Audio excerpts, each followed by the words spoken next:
전화를 걸었어. 내가 이제 이변이나 박변이 전화를 걸었어. 둘이서 전화를 받았어. 받은 것까지 좋다 이거야. 내가 아무 말도 안 해. 더 무서워. 더 무서워. 응, 이건 무죄야?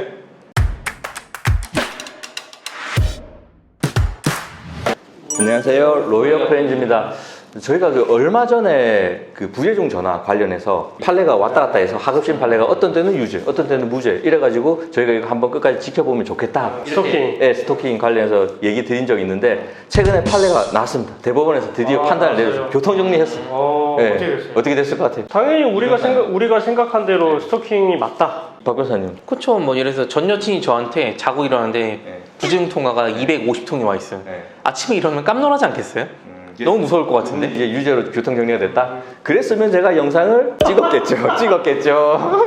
예, 맞습니다. 예, 유죄로 교통정리가 됐거든요. 저희가 봐도 이게 맞는 것 같아요. 예, 그래서 일단은 대법원에서 판단한 그 취지를 간략하게 한번 설명을 한번 드릴게요. 첫 번째로 든 거는 이제 그 문헌, 그 법리적인 문구에 보면 전화 또는 정보통신망을 이용해서 음향이나 부호, 글 등을 상대방한테 도달하게 한 경우에 처벌하는데 여기서 이용하여라는 거는 정보통신망을 결국 도구로 하나의 도구로 사용한다는 의미다. 그래서 여기에 비춰보면 도달하게 하는 음향이나 글, 부호 등 내용 자체가 피해자한테 뭐 불안감이나 공포심 유발하는 내용일 필요도 없고 음향, 글, 부호 등 발신이나 송신 이 자체도 요구하는 문헌도 없고 다만 이런 글 등이 상대방에게 도달만 하면 되는 거다. 이게 첫 번째 근거. 그리고 두 번째는 의사에 반해서 정당한 이유 없이 반복적으로 전화를 거는 경우에 이거를 이제 받는 사람한테 유발되는 불안감, 공포심은 정말 심각하다.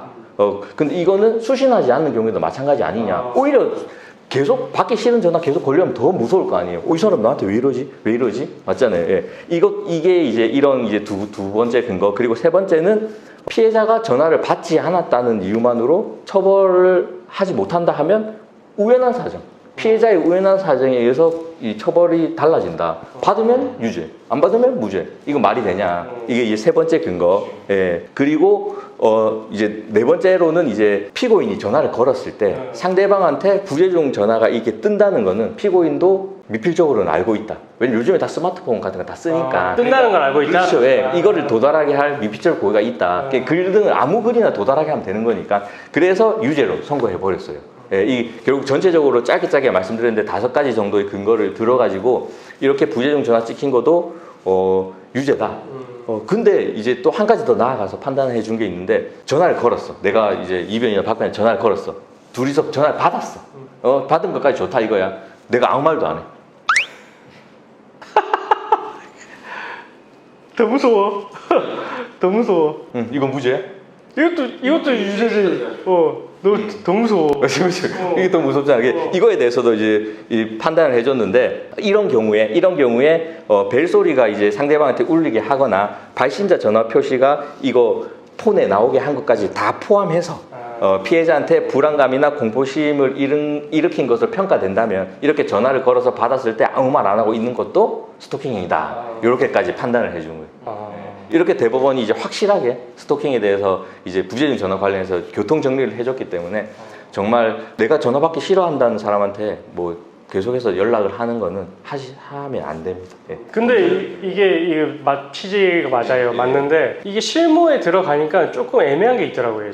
이 스토킹 처벌법으로 고소되는 경우가 많아졌거든요. 많긴 그래서 저희도 이제 사건을 많이 하는데 가서 보면은 이거를 횟수를 도대체 몇 번을 해야 되는지랑 시간대는 도대체 뭐 어떻게 해야 되는지 뭐 이게 사실은 너무 추상적이니까 아직 그거에 대한 판단이 없지. 그냥 피해자가 나는 원치 않았어요 이 말만 해버리면 스토킹이 돼버리니까 2번 정도 연락했는데 내가 원치 않았어요. 고소 이런 식으로 해버리는 경우도 그리고 있어. 이런 경우 말고 연인간이 아니라 진짜 돈을 받을 목적으로 채무자가 너무 연락이 안 되는 거야. 뭐 판결문이 나왔는데도 연락이 안 되고 이러니까 어쩔 수 없이 돈 내놔라고 이제 연락을 뭐 한두 번 했어. 근데 이걸 채무자가 이제 스토킹 처벌법 위반으로 고소를 해버리니까 이게 과연 이 법이 이것까지 처벌을 하고 이걸 피해자를 보호하는 게 맞나? 약간 그런 생각이 들어요. 그런 실무상 문제도 있긴 하죠. 예. 그런 채무자는 오히려 무고로 걸어야 될 것 같은데요.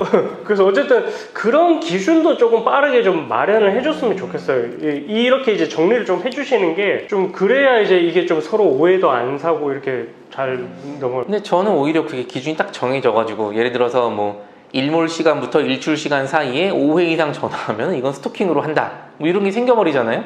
그럼 딱 4번까지만 전화할 거냐. 이게. 악용한다?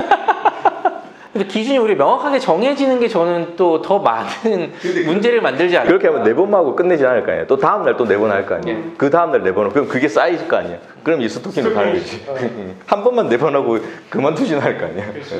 그럼 이제 거기에 대해서도 규정을 정해야 될 거잖아요. 지금. 아니 이거는 뭐 구체적으로 말씀드리긴 좀 그런데 여자친구가 그때는 연인 사이였어요. 여자친구가 근데 다른 남자를 이제 자취방으로 불렀어. 근데 이제 남자친구는 여자친구의 이제 비밀번호를 알아요. 집 비밀, 집 주소도 알고 집 비밀번호도 알아. 그냥 왔는데 딱 그 소리가 들리는 거야. 다른 남자가 있다. 그래서 이제 문을 안 열어줘. 문을 안 열어주고 갑자기 여자가 이거 스토킹으로 신고를 해버린 거예요. 야, 그건 좀 너무 심하다. 그래. 그래서 이제 이 경우도 재판으로 넘어가는 케이스가 있어요. 헐. 근데 이것도 보호를 해야 되는 건지 그러니까 이 구체적인 사실관계가 되게 다양할 수가 있거든요. 물론 이제 이 스토킹 처벌법 위반이 어떤 의미고 어떤 사람을 보호하고자 하는 건 너무 잘 알아요. 잘 아는데 그렇게 이제 변질되는 경우도 있을 수가 있다. 그래서 저는 그 기준이 과연 어떤 거를 보호를 해야 되고 이게 좀 약간은 실무에서도 아직은 저는 조금 아리까리할 때가 있는 것 같아요. 이게 이제 계속 점점 만들어지고 있는 상황이긴 하죠. 그래서 일단은 뭐 상대방이 원치 않으면 당연히 연락을 안 하는 게 맞는 것 같고요. 예, 기본적인 베이스는 그렇게 가는 게 맞으니까 부재중 전화도 일단 스토킹이 된다. 이런 판례가 이제 대법원에서 확고하게 이제 정해졌기 때문에 이런 부분에 대해서는 이제 정보 차원에서 한번 알아두시면 좋을 것 같습니다. 예, 오늘 시청해 주셔서 감사합니다. We'll be right